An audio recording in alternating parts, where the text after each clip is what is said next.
Maharashtra superfast news चॅनलमध्ये आपले सहर्ष स्वागत आहे। का सत्याची धार लेखणीची महाराष्ट्रातील ताज्या आणि वेगवान बातम्या पाहण्यासाठी आपल्या हक्काचे चॅनल शेअर करा, लाईक करा आणि सबस्क्राईब करा। धन्यवाद। भोपरच्या लेकीची गरुड झेप, कुमारी मैथिली पाटील हिचे MS इन पॅथॉलॉजीमध्ये यश। शिवसेना, युवासेना व मनसेकडून अभिनंदन। भोपरगावची कन्या कुमारी मैथिली राजाराम पाटील हिने आपल्या मेहनत, जिद्द आणि गुणवत्तेच्या जोरावर MS इन पॅथॉलॉजी ही पदव्युत्तर पदवी यशस्वीरित्या संपादन करून आपल्या कुटुंबासह गावाचेही नाव उज्ज्वल केले आहे।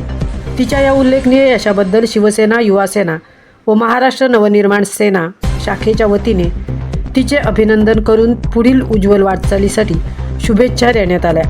मैथिली पाटील हिने शास्त्र शाखेत तब्बल 72.60% गुण मिळवत शैक्षणिक क्षेत्रात आपली वेगळी ओळख निर्माण केली आहे।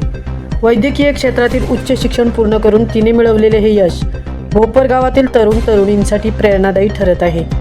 या प्रसंगी मोहन दत्तू माळी, सचिन गुलाब पाटील, भरत पाटील, मनोज पाटील, विनायक धुमक यांच्यासह भोपर ग्रामस्थ मोठ्या संख्येने उपस्थित होते। उपस्थित मान्यवरांनी मैथिली पाटील हिचे कौतुक करत तिच्या मेहनतीचे आणि शैक्षणिक यशाचे विशेष अभिनंदन केले। मैथिलीने मिळवलेले हे यश केवळ तिच्या कुटुंबासाठी नव्हे तर संपूर्ण भोपर गावासाठी अभिमानाची बाब आहे, अशा भावना यावेळी उपस्थितांकडून व्यक्त करण्यात आल्या। मैथिली राजाराम पाटील हिच्या या यशाबद्दल तिच्यावर सर्व स्तरातून अभिनंदनाचा वर्षाव होत आहे। महाराष्ट्र सुपरफास्टसाठी मितेश नवलेसह तृप्ती भोईर, भोपर।